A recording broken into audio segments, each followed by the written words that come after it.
What's up, everybody? Candy Girl here with my 2 cents on my last video, and to the newest members of my YouTube family.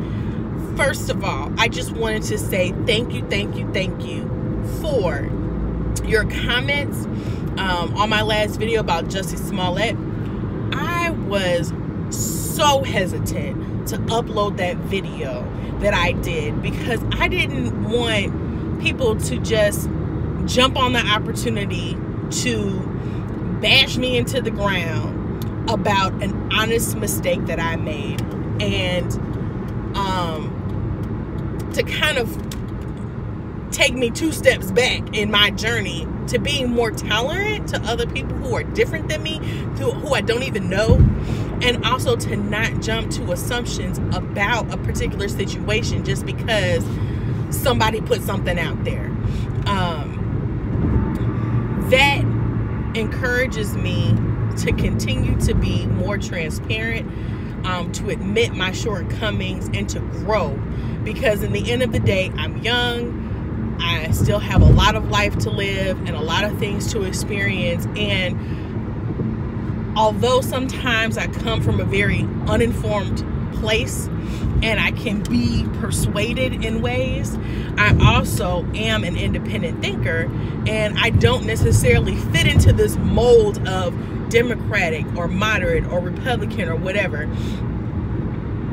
The closest thing that I can identify with is moderate, because I've been raised to say, look, we're not Democrat, we're not Republican. We look at the particular candidate and see if that person is going to serve my best interests, both economically and socially. So I'm not going to subscribe to one way of thinking, and so a lot of times that can upset people from both ends. And so I'm still in the process of doing, and figuring out things, and I just really appreciate people's support in that journey.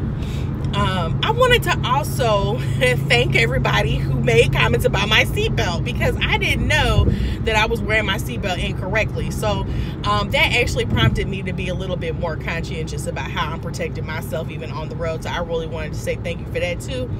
But I also kind of wanted to set the record straight on what you can expect going forward, because I have a lot of new subscribers from that one video, and based on the comments and the encouraging words, I think that a lot of the new subscribers may be Trump supporters who are probably middle-aged and Caucasian, and I don't want you to come to this channel thinking that, now going forward I'm going to have this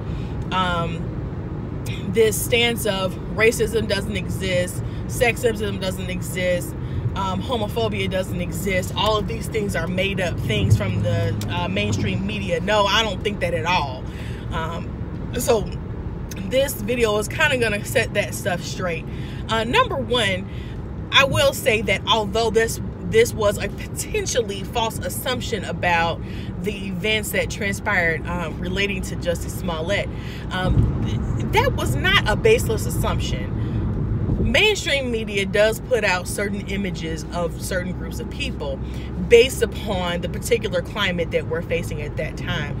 So if you notice that, throughout history, different stereotypes have been promulgated through the mainstream media. For example, black women have been portrayed as angry, violent, ignorant, pretty much superficial, and basically not worthy of your respect. And as I would hope you could see through me, that is not true of all black women, but for some reason mainstream media has made a lot of money off of that particular image. And so what ends up happening is, and especially for black males, they're being portrayed as violent, uneducated, felons. And so what ends up happening is, when you're walking down the street and you see a black person coming towards you, you're much more on guard than if it was maybe an older white male who is well dressed. So you'll see that even in my own personal life, I will see a particular person and make an assumption about that person and kind of arm or disarm myself according to my perception of that person solely off of that person's appearance, especially their race and their gender. I think that has a lot to do with mainstream media. The same thing would be true for Trump supporters, especially if you're wearing a MAGA hat. That based off of what the mainstream media is putting forward, the assumption has been created that these people are racist, they're sexist, they're homophobic, and that they're bigoted, and that if you're not careful, they may do something violent towards you. And that's not a correct assumption at all, especially based upon the comments that I had. If these people are genuinely the way that they say that they are in these comments, you're not that way. And so I would hope that based upon the things that you have learned, being painted to be someone that you're really not, that you would use that as an example of how you shouldn't do it either. And it would also give you a bit of insight about how black and brown people feel when an assumption is made about them based upon what mainstream media is pushing out there. And so we have to constantly question those stereotypes and also question ourselves and how that manifests in our interactions with the outside world. What else did I want to say? Going forward, I want to make it clear about how I really feel about the world. As of right now, not only do I take a look at my own personal assumptions about the world around me, but I would like for people to also understand that I still feel that racism, sexism, ageism, and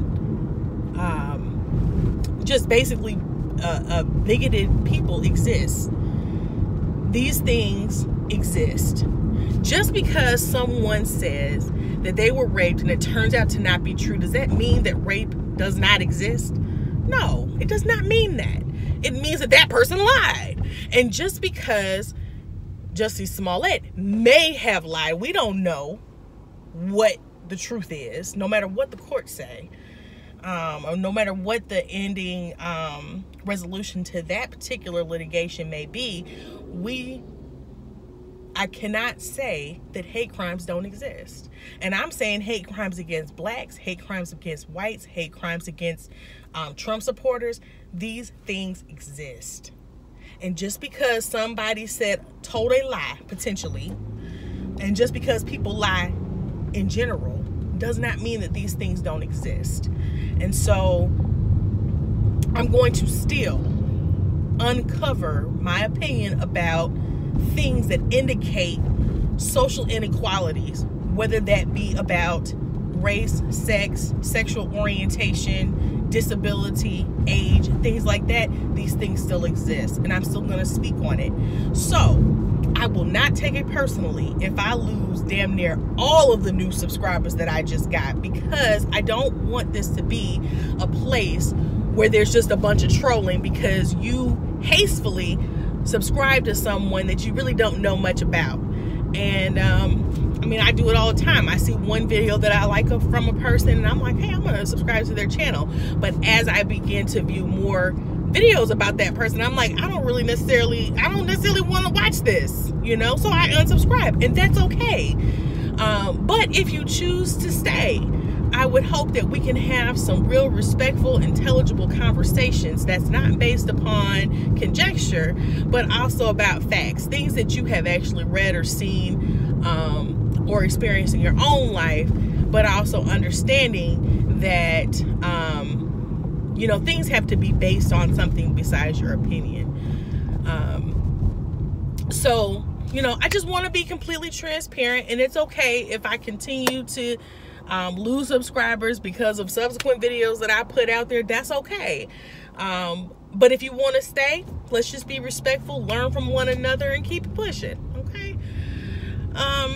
I think that was about all that I really wanted to talk about in this particular video. And I just want to, again, really welcome my new subscribers. Thank you so much for your support and your encouragement and your understanding and forgiveness throughout my journey of learning more about myself and the world around me. And I'm hoping that we can grow together in this journey. You guys leave me your comments below. And I'm hoping that I see more of you later. Until next time, you all, love and blessings.